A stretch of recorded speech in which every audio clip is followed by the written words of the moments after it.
नमस्कार मित्रों। तो आज करते हैं कुछ कानपुर की मज़ेदार बातें।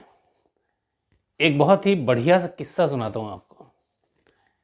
आपको पता है कि कानपुर में ये गुटखा, पान मसाला ये सब चीज़ें बड़ी पॉपुलर हैं। तो एक साहब को अपनी बिटिया की शादी करनी थी। अब बिटिया की एक कंडीशन थी। उसने कहा कि भाई मुझे ये गुटखा, पान मसाला वगैरह नहीं पसंद, तो मेरी शादी ऐसे लड़के से करिएगा जो कि ना गुटखा खाता हो और ये पान मसाला और ये सब जो नशेबाजी है ये वो ना करता हो। तो उनके पिताजी ने कहा ठीक है बिटिया, तुम चिंता ना करो, तुम्हारी शादी हम ऐसी ही जगह करेंगे जो पान मसाला ना खाता हो। और उनको शादी कानीपुर में करनी थी। तो अब उन्होंने बड़ी मुश्किल से लोगों के यहाँ मिलजुल के बड़ी मुश्किल से एक निकाला रिश्ता। तो वहाँ पता लगा कि भाई जो उनका बेटा है वो मसाला गुटखा नहीं खाता। तो सब तय हो गया, शादी हो गई। अब शादी के 6-7 दिन बाद लड़की का फ़ोन आया पिताजी के पास। लड़की कहती फ़ोन पे, अरे पापा धोखा हो गया, गुटखा खाते हैं ये और दिन में 8-8 10-10 बार खाते हैं। अब पिताजी बड़े गुस्से में। पिताजी ने तुरंत फ़ोन मिलाया अपने समधी को। कहते हैं लो, आपने तो कहा था आपका बेटा गुटखा नहीं खाता है, वो तो गुटखा खाता है। तो समधी जी बोले, अरे भाई काहे चिंता करते हो, अरे जब कानईपुर के हैं तो गुटखा तो थोड़ा बहुत खाएंगे, हमको नहीं पता था खाते होंगे, कानपुर के तो सब लोग गुटखा खाते हैं, आप भी खाया करिए और अपनी भाभी जी को भी खिलाइए, समधन को भी खिलाइए, आप भी खाइए। अब जब उन्होंने ऐसे बोल दिया, शादी हो ही चुकी थी, तो अब बेचारे अब कुछ कर सकते नहीं थे। फ़ोन की बात ख़त्म हो गई। अब कुछ दिन और बीते, करीब 7-8 दिन।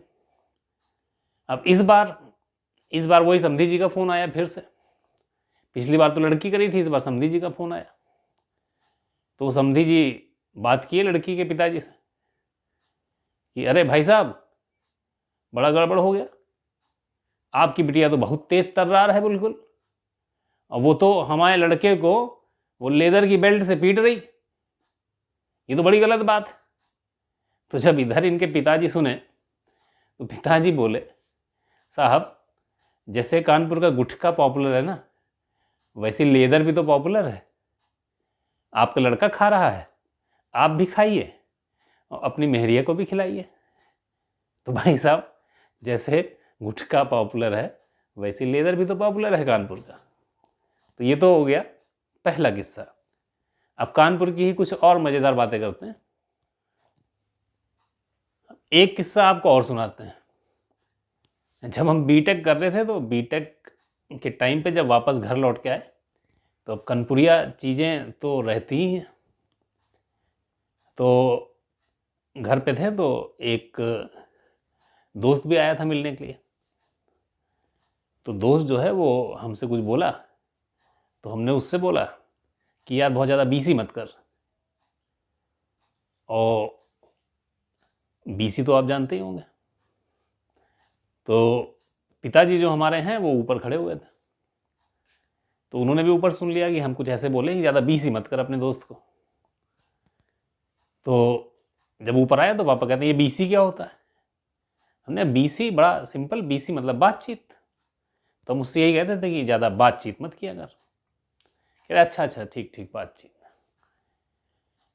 तो अब इस समय मैं ये थोड़े वीडियो भी बना रहा हूँ, तो ये थोड़े वीडियो इस समय चल भी रहे हैं, तो लोग सुन भी रहे हैं, थोड़ा पॉपुलर भी हो रहे हैं, मज़े भी आ रहे हैं।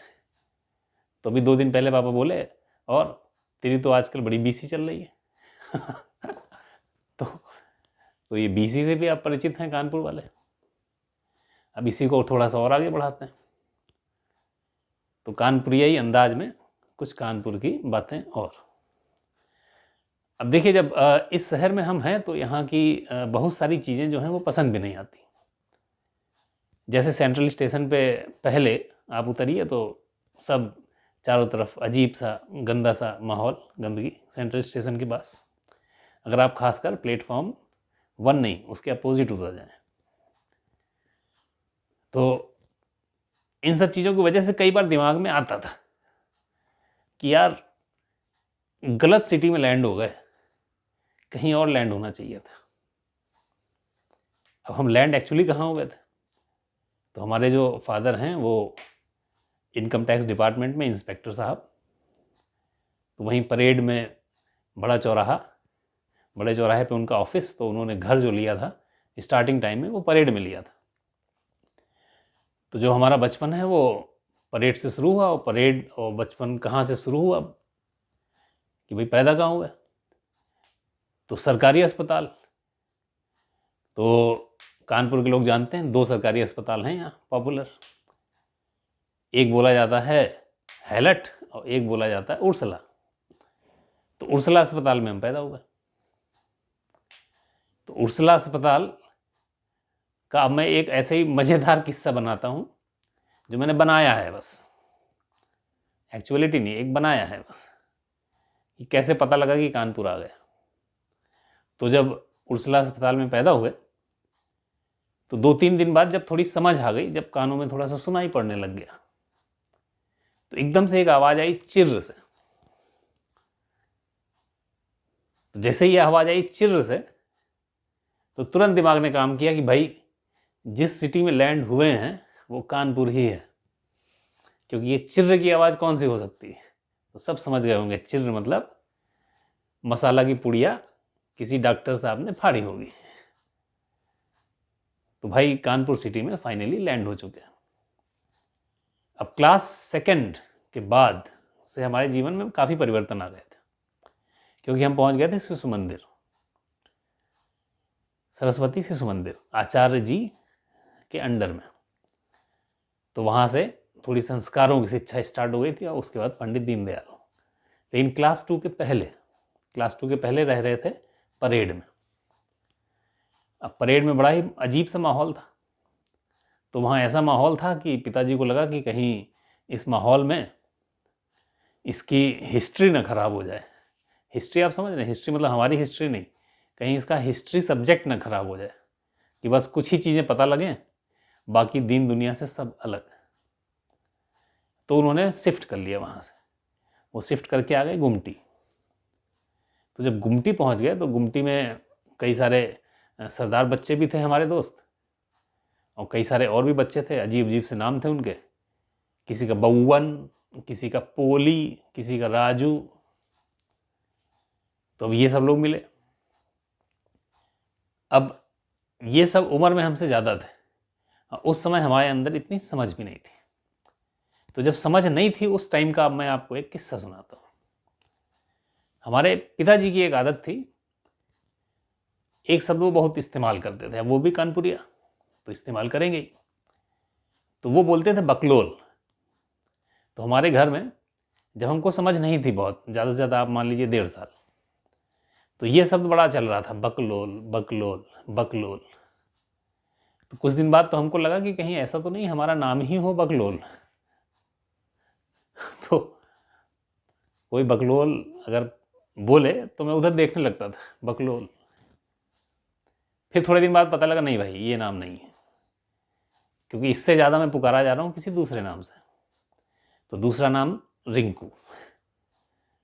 तो फिर उस दिन से क्लियर हुआ धीरे धीरे करके 1.5 साल के बाद कि भाई रिंकू पे हमको घूमना है, कोई बोले रिंकू तो उधर देखना है। अब ये रिंकू के पैरेलल में बहुत सारे नाम चल रहे थे, कोई पिंकू, कोई टिंकू, कोई चिंटू है। तो इस टाइप के जब नाम चलने लगे, तो अब जब मैं थोड़ा और बड़ा हुआ, 2 साल 2.5 साल, तो अब बड़ा कन्फ्यूजन। कोई बुलाए पिंकू तो पता लगा हम कहीं बैठे हैं, हम बोले हाँ मम्मी। फिर पता लगा कोई बुलाए चिंटू, पता लगा हमको सुनाई पड़ा रिंकू, हम चिल्लाए हाँ मम्मी। तो पिंकू, चिंटू, रिंकू, टिंकू, सब पे हाँ मम्मी। अब एक बड़ी सोचने की बात है कि हर नाम पे हाँ मम्मी क्यों, हर नाम पे हाँ मम्मी क्यों? क्योंकि पापा तो ज़्यादातर बोलते थे, समझ गए ना, बकलोल। तो जब बकलोल बोले तो हम बोले हाँ पापा, और बाकी सब पे हाँ मम्मी। तो भाई इस माहौल में बड़ी मस्ती चल रही थी, मौज मस्ती, पढ़ाई लिखाई से कोई खास मतलब नहीं। एक अंग्रेजी मीडियम के स्कूल में थे और वहाँ भी जाके हम मौज मस्ती कर रहे थे। अब जो साथ के बच्चे थे जिनका हमने और नाम बताया, बउवन, पोली, बंटी, अब ये जो सब लोग थे ये सब हमसे कहें कि चलो रिंकू 2.5-3 साल, 3 साल, 3.5 साल, तो ये सब हमसे कहें चलो रिंकू बकैती करके आते हैं।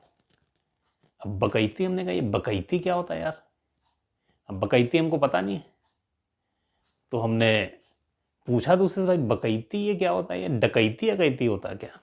हमने लड़के डकैती करते हैं क्या अभी से? तो पता लगा रहा है यार तुम तो बिल्कुल लुल्ल पटाखा हो। तो जिनसे पूछा वो हमको ऐसे समझाए, तुम तो यार बिल्कुल लुल्ल पटाखा हो। अरे डकैती नहीं, बकैती। बकैती का मतलब होता है रंगबाजी दिखाना। हमने अच्छा भाई, बकैती मतलब रंगबाजी दिखाना। तो ये जो सब चल रहा था, अब इस सब में ही मैं बिगड़ रहा था। और ये बिगाड़ फिर पिताजी समझ गए कि ज़्यादा दिन अगर ये चला तो फिर ये बड़े होकर के बकैती ही करेंगे, इसलिए अब ऐसा है अब गुमटी से भी कट लो। तो अब गुमटी से भी पापा जी फिर कट लिए, फिर थोड़े दिन कहीं और रह के और फिर Tilak Nagar income tax colony shift हो गए और हम भी शिफ्ट हो गए सरस्वती शिशु मंदिर में। और बस वहीं से फिर हमारा ग्राफ जो है वो चेंज हो गया। पहले सरस्वती शिशु मंदिर, फिर पंडित दीनदयाल उपाध्याय, और फिर यूपी बोर्ड 10th मेरिट में स्थान। यूपी बोर्ड 10th में मेरिट। तो दोस्तों ये है कानपुर, जो आपको कहीं से कहीं भी पहुंचा सकता है। सिर्फ यही नहीं कि यहाँ बस मसाला ही चलता है, सिर्फ यही नहीं कि यहाँ सिर्फ बकैती चलती है, बगलोली चलती है। यहाँ लोग होनहार भी होते हैं, और जो होनहार लोग हैं वो विश्व स्तर तक धीरे धीरे पॉपुलर भी हो रहे हैं। और इसीलिए कानपुर भी पॉपुलर हो रहा है, और कानपुर पे बहुत सारी मूवीज़ भी बनने लगी हैं। कानपुरिया स्टाइल भी मस्त है और लोगों के खून में शामिल है।